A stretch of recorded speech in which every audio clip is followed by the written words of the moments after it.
Red Ray Gun Limited presents The Benji and Nick Show. Hello.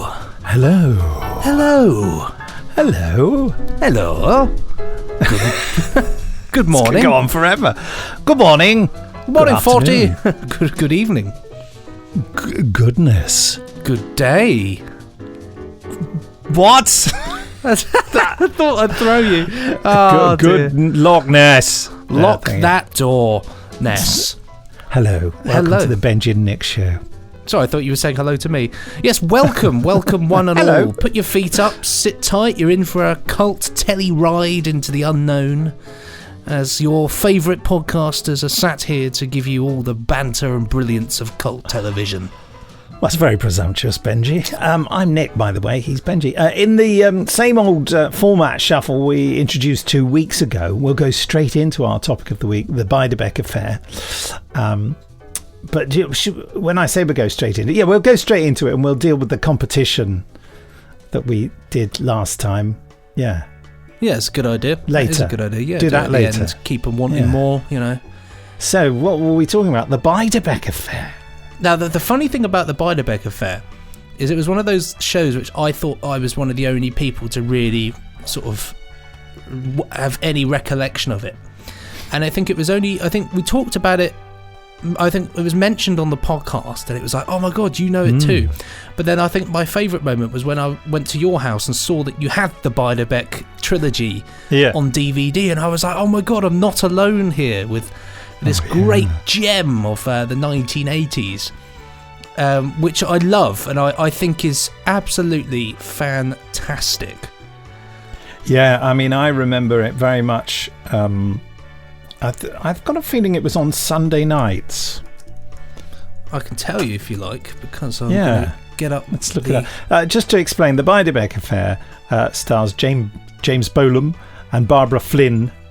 It's a charming mix of comedy and drama that has all the hallmarks of a classic detective thriller. Help if I could read. This marvellous series introduces us to school teachers Trevor and Jill, an unlikely amateur detective duo who charmed their way into the nation's hearts when they first appeared on ITV1. It says here, but it was ITV. The story follows the exploits of jazz nut Trevor Chaplin, James Bolam, and his long-suffering girlfriend Jill, Barbara Flynn, as they try to track down a set of missing records. An encounter with a mysterious platinum blonde pitches Trevor into a complex web of intrigue that begins with an exploding hedge trimmer and soon escalates to involve dodgy businessmen, black economies, and council corruption. This endearing and hilarious series is beautifully played by an ensemble cast and is set to the haunting sound of Bix Beiderbecke, who is, of course, a jazz musician. He was the first white cornet-playing jazz musician star or something, wasn't he? Born in 1903, Bix Beiderbecke was a cornet player who drank himself to death. He likes to tell people that in the story, doesn't he? I think when was it on? So it was on a Sunday, 6th of January 1985, which was a Sunday. So you're spot on, bang on it there. Now, I think what is so fantastic about this is the way it's all put together. The writing of this, I think, is second to none. It is absolutely just, it has an air of class around it in the way that it's performed and delivered. And because the funny thing is, as well, is that plot is second to character in this, from my perspective, because I think it's all about the banter between them, and and everything kind of happens very organically around them in a sort of slightly comedic shoehorn sort of way, that it just all works really nicely. Never a truer word spoken, Benji, because there are so many elements in this that if any one of them had not been quite right, it would have been terrible. Definitely, 100%. Yeah, the interaction between the cast, particularly James Bolam and Barbara Flynn, is remarkable. And if they hadn't got the very specific style of Alan Plater's script, it could have sounded just so mundane, because everything in it is very mundane. There are lots of very mundane conversations. And if the director hadn't have understood it to the extent that they did, and had the score done the way they wanted it, with all that jazz stuff and the editing. It's beautifully made, isn't it? Oh, it's such a it's on film. It's on lots film. of ambitious camera shots and things. Lots of big nowadays a lot of these shots would be really easy with a drone, but these are on cranes and things. They're big doing, cranes up they? at like the front of the school through the glass, isn't it? Yeah.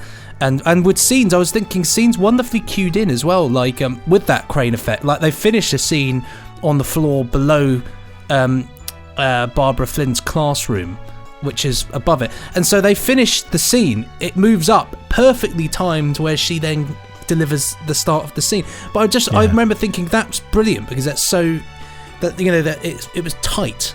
What's brilliant, and the comedy in it is really good because it's quite sophisticated. But hilariously, when I was watching it, I realised I worked out the absolute. They use the same trick over and over again with the comedy approach, and it works every time. Is that they just constantly riff on the same gag and the same, and they repeat the same sentences all the time, like almost like catchphrases. So, for example, they're always saying, a dazzlingly beautiful platinum blonde, which features throughout the whole episode, just as Prowling does, or I'm not a prowler. Features in there, the him constantly saying about Beiderbecke and when he was born, and those, which is why you've memorised it. Which is why I've memorised it, exactly. And I realise it's that constant reinforcing of things. That's what is actually quite funny, because you feel totally. And like, what was the other gag as well? The one about he lost his kettle. And then like 3 or 4 scenes later from that gag, he'll then say, "Oh yeah, but I found that kettle in the end." And you think, "Oh, that was from that gag." And it's like you kind of feel like you're in on it with them, because it's like loads of little in jokes. Absolutely, just superbly done. And it's that's what people do in real life. We constantly repeat things. We constantly referred back. I mean, what we're saying here is that Alan Plater is a brilliant writer. Just look Alan Plater up. He's sadly no longer with us. I was privileged once to, and I can't remember where I saw it, but I attended a very small event where Alan Plater was the speaker. And he came on as a very, very modest man, not particularly overtly charismatic or anything, but very... fascinating about his work, and just spoke about writing, and I was always inspired by him. I believe I've got a funny feeling he wrote A Very British Coup, which was another production that I loved. I think that might have been either late 80s, early 90s. Did you yes, he adapted A Very British Coup. Yeah. He also did Softly Softly as well, and I'm just having a look here. All the Beiderbecke, Fortunes of War. Yeah, you see. Did some Z Cars. Plenty of good things. Highly professional writer. I mean, really, like the Andrew Davies of his time, who did Pride and Prejudice and does all the adaptations. He did great stuff. He's really one of the towering unsung heroes of British television, Alan Plater. Written so much darn good bubblegum stuff that could be trashy, but he veered it away from it. And then when he's given his own voice to do something like the Beiderbecke Affair, he just really flies. He is able to...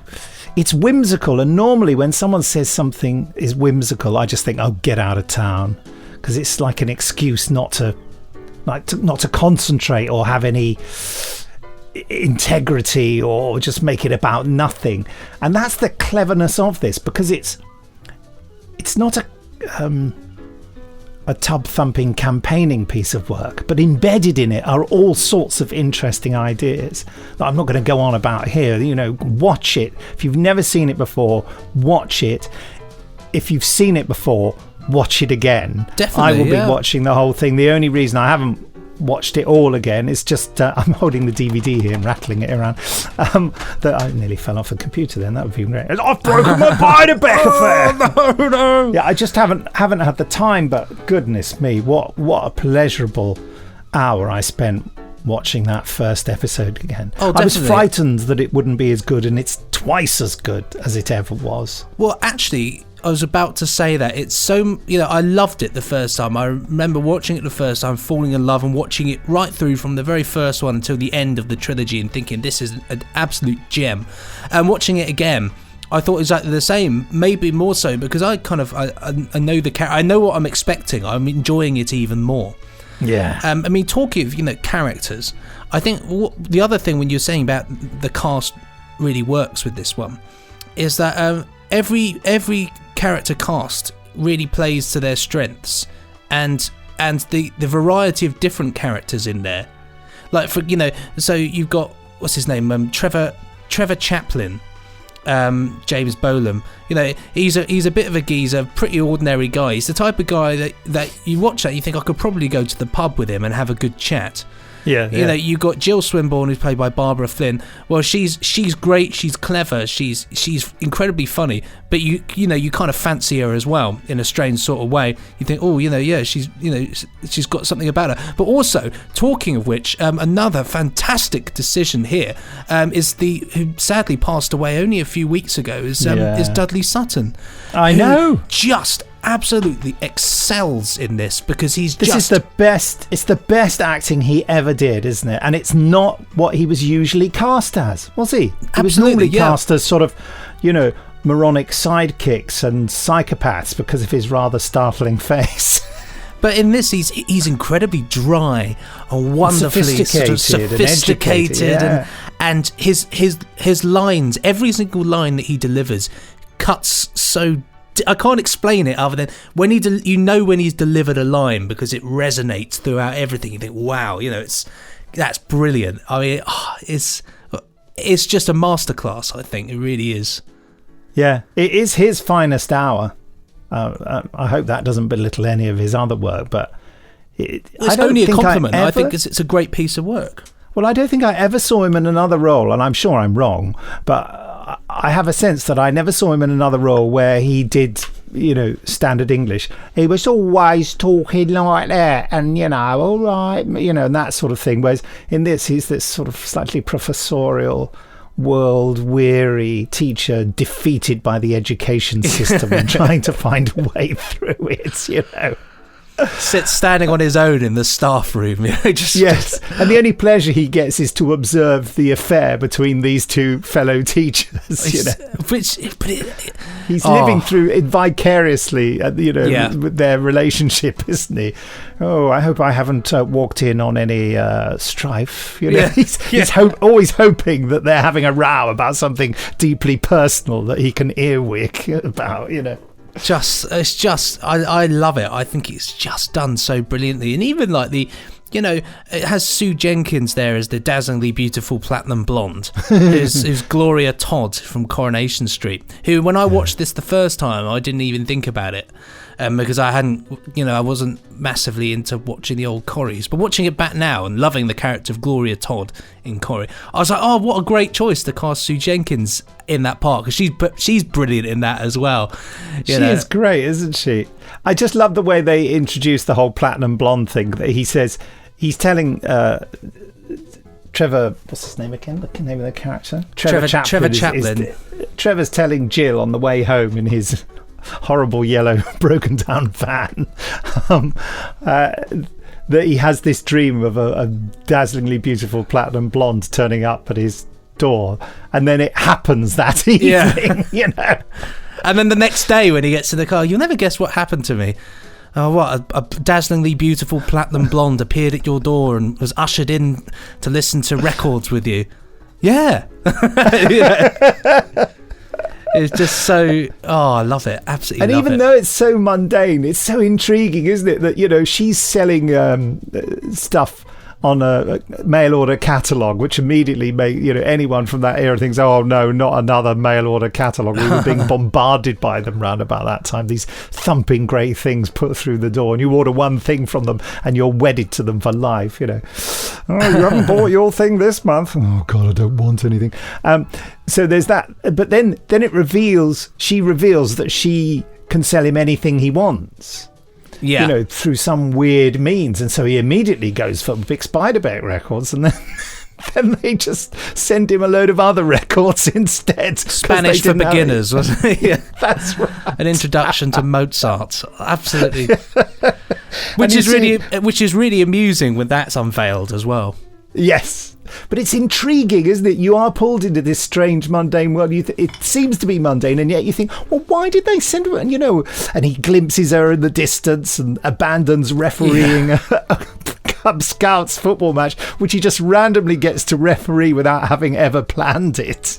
It's just full of these beautiful just coincidences, but underneath you get the sense that there is something sinister going on, and that ridiculously almost pantomimic police that guy, yeah, who gives the broadest performance, I feel, even though he's but the funny thing is he thinks he's being subtle, and yet what I mean, he's kind of sidling around the place saying there's trouble afoot sort of attitude. But as I think it's brilliant as well, because he's so outside of everything else. Like, yes. You've got these incredibly sort of, dare I say it, mundane sort of characters, as it were, very everyday normal sort of people, and then you have this sort of slight parody detective going around being incredibly suspicious, and following a really ordinary bloke as well.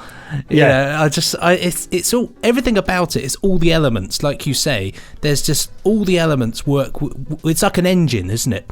It has so many different parts that only work when they're all put together, and if you remove one element, it would all fall apart. But everything about it is classy. I mean, the other thing I love, just saying it before I forget to say it, is I love that all the episodes are titled with the first sentence in the episode. That's right. What I don't understand is this. And that comes up as the title on screen, and then James Bolam says, what I don't understand is this. And then you get it every episode. Episode 2 is, can anyone join in? Episode 3 is, we call it the white economy. Episode 4 is, I know what you're thinking. Episode 5 is, that was a very funny evening. And episode 6 is, we're on the brink of a new era, if only. But all of them actually surprisingly do pull you in. Like, you kind of think, oh blimey, but it is just so brilliant. I mean, I am right in thinking that dear Alan Plater is no longer with us, aren't I? I'll double check for you. Yes, he sadly passed away 25th of June 2010. Yeah, I thought I'd remembered the fact that he died.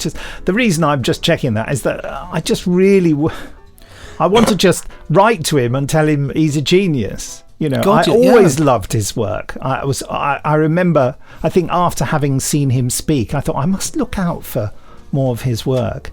And whenever his name appeared on something, it never disappointed. A great craftsman. And this is so, as I said before, it's so beautifully shot and edited. It's a real stylish. And you were saying about the timing of the camera work. I mean, they must have spend quite a bit of money on this.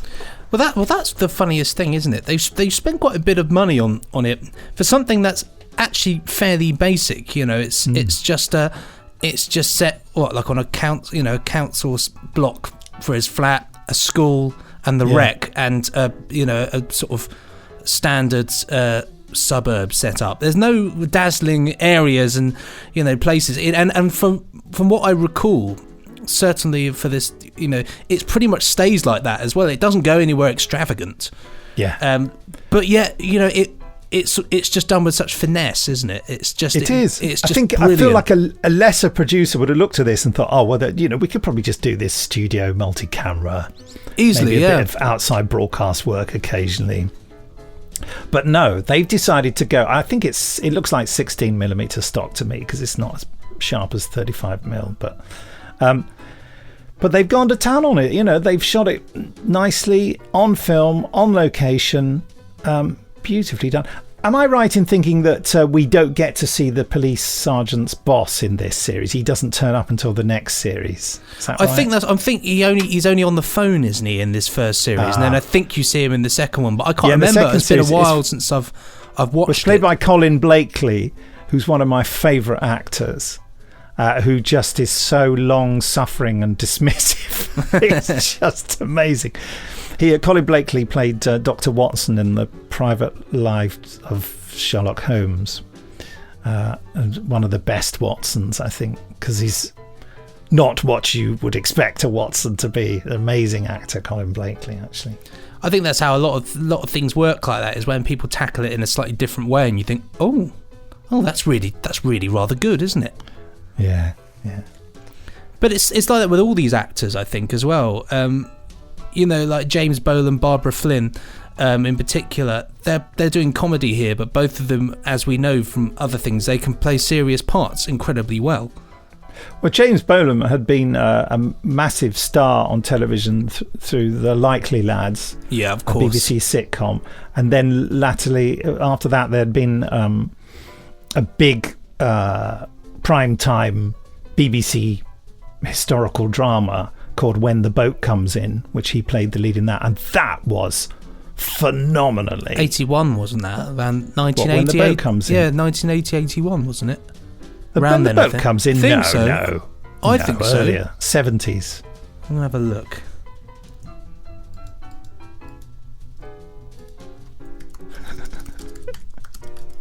Briggs's trivia knowledge put to the test here.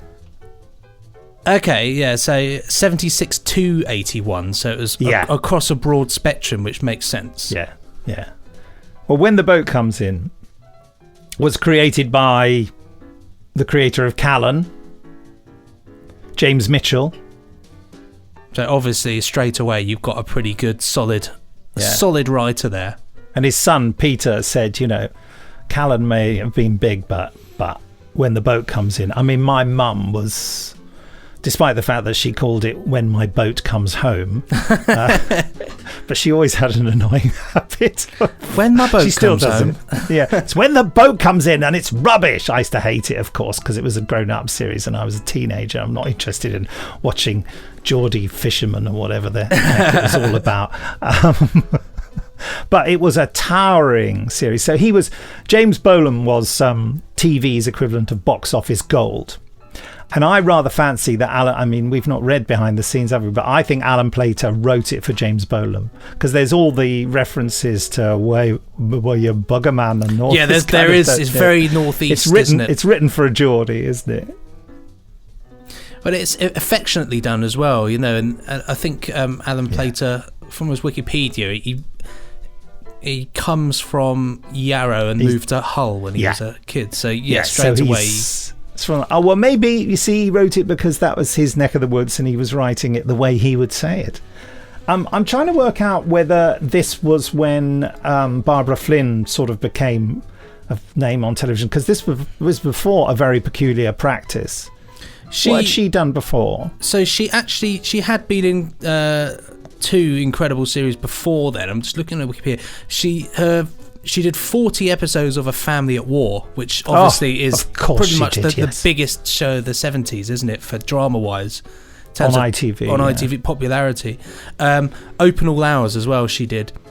So two pretty solid things there. So she was a face on television. I'm proud to say I've worked with both James Bolam and Barbara Flynn on Big Finish stuff. I'll work with them more, because they're both brilliant. Yeah. Barbara Flynn's from my neck of the woods. Interesting. Oh, really? Yeah, she comes from St Leonards-on-Sea, Hastings. What's she up to at the moment? I mean, I know that James Bolam, what he ended up doing was a kids series called My Grandfather's Hat or something. Yes, that's correct. Yeah. Is that what it's called? It's called something like that. I mean, hold on. When his grandfather puts a particular cap on, he shrinks and just becomes Grandpa in My Pocket. Oh, that's right. That's right. He has adventures in his grandson's pocket. It's just weird. It takes all sorts. But him and his wife, Susan Jameson, yes. So he's 83 now, gosh. Yeah. And Barbara Flynn, she currently, the last thing that she has done on here, certainly on here, she was in The Durrells. Oh, right, yeah. And she was in that playing Aunt Hermione. So she's still, that was in 2016, so she's obviously still doing stuff. I imagine she does a lot of theatre work by the looks of it. Yeah. But I think she's fantastic. She's amazing. And because I first saw her in Cracker. Oh, of course, that was the other big thing that she went on to do. Yeah, she's the casting directors knew they had something special on their hands with her, didn't they? I mean, she's amazing in a very peculiar practice as well, the Peter Davison University Doctor series. Well, she's one of those people, I think she sort of can turn her hand to anything in that respect, because you see her in Cracker, she's like a downtrodden, she's sort of the wife of Fitz, the character, the self-destructive Fitz, and she has to put up with a lot of stuff. She was in Hornblower, which I remember as well, where she played, I can't remember if she did have a northern accent in it, but she played like a sort of regal sort of lady in that, I think. No, she didn't. She played a very poor woman, in fact. I tell a lie. But, incredibly different perspectives and ways of doing things. In this, she's just very naturally funny and very witty. She has an inner strength, doesn't she? Which is why, like, for example, in Cracker, she was excellent casting, because the character of the wife in Cracker, because of the power of Fitz's personality, could have seemed weak and downtrodden, and she was weak and downtrodden in a way, but she loved him so, and she had a real inner fire and strength, and you knew that there would be a line that he couldn't cross with her, and that's largely because of what's in Barbara Flynn's eyes. Definitely. So she is a remarkable actor, and she's deceptively effortless in this Beiderbecke affair. That's a very good way of putting it, actually. The whole of this production seems deceptively effortless. It seems, at first glance, it seems like something that they just sort of turned up and made, and something that Alan Plater just turned up and wrote. But it's so much more than that below the surface, and the precision with which it's done. We love it, don't we? We do love it, and quite rightfully so. And from what I can say, is that you guys listening are loving it as well, and I can tell you that because we've had several people mention about this series. I'm just trying to find the one that I read a couple of days ago, which I was really happy to see. I can't seem to find it, but basically what it was is that somebody watched the first episode of this, loved it so much that they ended up watching the whole lot of it. They watched the whole thing through. They said, I just loved it. I thought it was absolutely brilliant. There you go, yeah. I enjoyed watching the first episode so much that I sat and watched the whole affair. The acting, the plot, the humour and the music all fit together so well, and the social and political messages are just as valid today as they were back in the mid-80s. A timeless classic. That was from Ian Benson. Well done, Ian. Another thing here. Well done for agreeing with us. Well done for sharing our opinion. So say, back in September when Dudley Sutton passed away, I had a brief chat on Twitter with Benji about the Beiderbecke affair and its excellent soundtrack, and I suggested it as a subject for the show. Good gosh.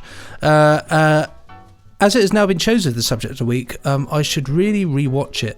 So he said this before, he said the last one. So now the small person is in the bed and it's time for James Bolam, Barbara Flynn, Dudley Sutton and some excellent jazz music. And the jazz music, before we come to a close on what you guys can already imagine is probably going to be 5 exclamation marks from me, is the soundtrack is fantastic in it. It's got, I didn't realise it until looking this up. It's got Kenny Baker. I know. On jazz trumpet, who's cornet soloist as well. Absolutely iconic. It's by Frank Ricotti, and you can hear the. I think if you buy the DVD of the trilogy, certainly as it comes at the moment, you get the soundtrack with it as well, which is excellent. Which is a real rip-roaring, shaking. It's the composer. What sort of track record does the composer have? What, Frank Ricotti? Do you say? Yeah, Frank Ricotti. He really has worked with an awful lot of people. He's recorded with artists such as Status Quo, Freddie Mercury, Pet Shop Boys, Art of Noise, Style Council, Belle and Sebastian, Meatloaf, Rick Wakeman, Oasis, Tina Turner. What does he know? Yeah, he doesn't know anything, does he? I like the way it's got its own little section there. So you've got all that, so Clannad, Aztec Camera, Mark Knopfler, and then suddenly it goes... And between 1984 and 87, Ricotti wrote the soundtrack for Yorkshire Television's Beiderbecke trilogy in the style of Bix Beiderbecke. It's like, yes. Which, amazingly, the soundtrack got to number 73 in the UK albums chart. Who knew, eh? Who knew? I've got it downstairs. I bought it before I had the trilogy on the new trilogy on DVD. I've got the soundtrack. It's interesting because you do sort of at first listening feel that they've probably just taken Beiderbecke stuff, but it's tailored perfectly, isn't it? And he's done it brilliantly in the style. To get Kenny Baker as his soloist, wow. What more can one say? I can see his face now blowing that trumpet, because he used to be a real fixture on TV in the 60s and 70s, Kenny Baker and his jazz men or jazz band, what do they call it? Anyway, yeah, he had a band. I realise that these podcasts are sort of like testament to my failing memory, where you just hear me close to the microphone going, was it? No, Benji, look it up, Benji. And Benji's sort of just helping the patient by accessing. For me, it's just learning. Media. For me, I'm just sitting there going, oh, I didn't know that. Oh, sort of more information that I'll retain for 20 minutes. So whereas you had the information, I just don't keep it in my mind. I forget about it. Well, I have vague bits of the information, like icebergs melting.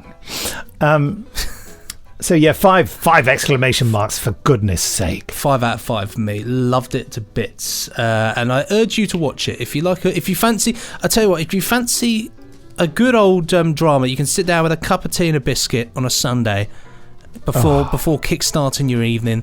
Highly recommend it. It's class.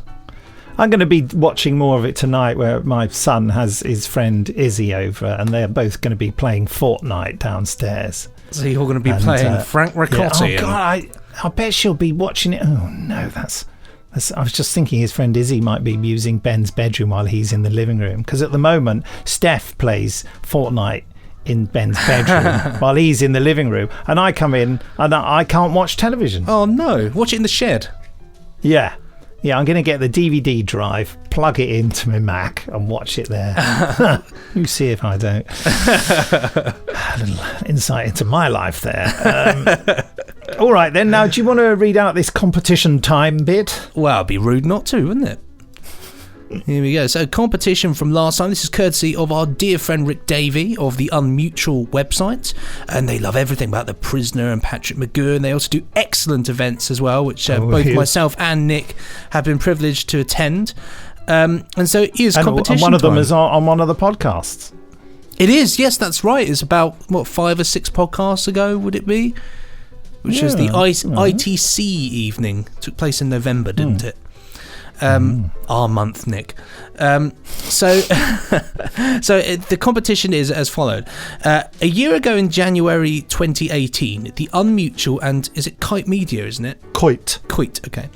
A year ago in January 2018, the Unmutual and Coit Media held 50 years of The Prisoner, a celebration of The Prisoner TV series at Elstree Studios. Guests included film directors Alex Cox, John Howe and Chris Rodley. Series crew members Ian Rakoff, John Smith and Tony Sloman, and some chap called Nicholas Briggs. What? And many others as well. And a DVD of the highlights of that event is now available from all good stockists. Now, for you to win a copy of this DVD, email podcast@nicholasbriggs.com with the answer to the following question. Who plays the part of number 6 in Big Finish's audio reimagining of The Prisoner? Oh, there we go. Come on, it's a good one, that. Please note that anybody who enters the competition but doesn't win can have 50% discount when they buy the DVD from Coit Media Limited website. All entrants will be emailed an exclusive Benji and Nick Show link to the purchase. So don't forget, folks, you can do it if you're BNN it. Entries sent to podcast@nicholasbriggs.com, and the closing date for that is the 3rd of Feb. So get it out there, get it in there, guys. Do whatever you like. The events are really interesting, and the DVD I'm sure will be exactly the same, because you get a real insight into things. It's very intimate, so highly recommend that one, I think. And it's good to get the 50% off, so just by entering you get 50% off. It's worth it, I think. There's some fantastic interviews. It's a real winner, isn't it? Join us next time when we'll be going through your emails, which you send to podcast@nicholasbriggs.com. and we'll be discussing what we've been watching this week, although it'll be next week, or maybe this week too. And we'll be talking to Jamie Anderson, son of Jerry Anderson, for no good reason. I'm not saying he was the son of Jerry Anderson for no good reason. There are obvious biological reasons for that. What I mean is that we talk to him for no good reason, and we have a pointless chat, but he's always good for a laugh, and he's a great mate of ours. What other reason could there be? What better reason could there be for having a chat? And we'll select our topic to discuss in the podcast after next. In the meantime, anything to add before we zip off? 2 + 2 makes 5. There we go. So let's rock and roll. Very mathematical of you. Well, I'm very intelligent, as you can tell. I've got 11. 2 + 2. I've got 11 fingers, you see, so I can do this. Are you in Get Carter? No. I wish I was. Well, I don't, because it would throw me off a building, or at least attempt to, while shouting things at me. Lock you in the boot and reverse the car into the sea. And say things like, "You're a big man, but you're out of shape. For me, it's a living, so behave." Or something like that. Me, it's a full-time job, so behave. So sit down and behave yourself. Sit down, behave yourself. And then he goes to hit him, and then poof! Class. Great soundtrack that film has, I tell you. Oh, look into a dictionary. Oh, yeah. Cracking. Oh. Love. Yeah. It's a 4-letter word. Oh, love. So good. This is my favourite bit. As you've already heard. Oh, I love it. You know it. Roy Budd. Bit of Roy Budd there. Roy Budd, the man. I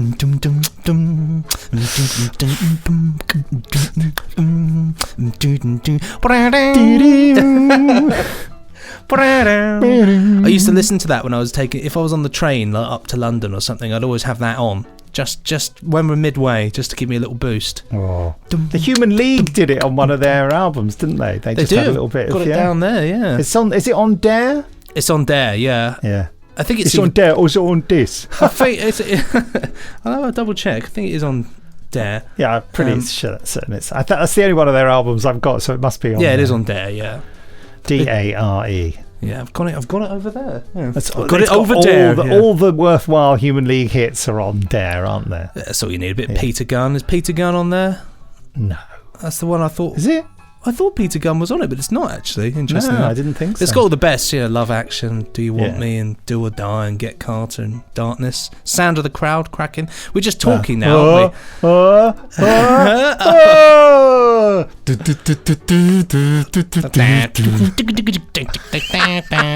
I can't believe I'm remembering Human League songs. I love the Human League. It reminds me of Rick on the Young Ones. Anybody like the Human League? It's like the definition of uncool, basically, in the 80s, if you like the Human League. And we were also appalled that Don't You Want Me Baby was at number 1 for so long. Oh, not again! It's a cracking tune, though, to be fair. It's fantastic. You were working as a waitress in a cocktail bar when I met you. Well, I was. That's the funny thing. 10 years... Anyways. We all used to take the mickey out of his haircut, because he had half his face covered with hair and the other half wasn't.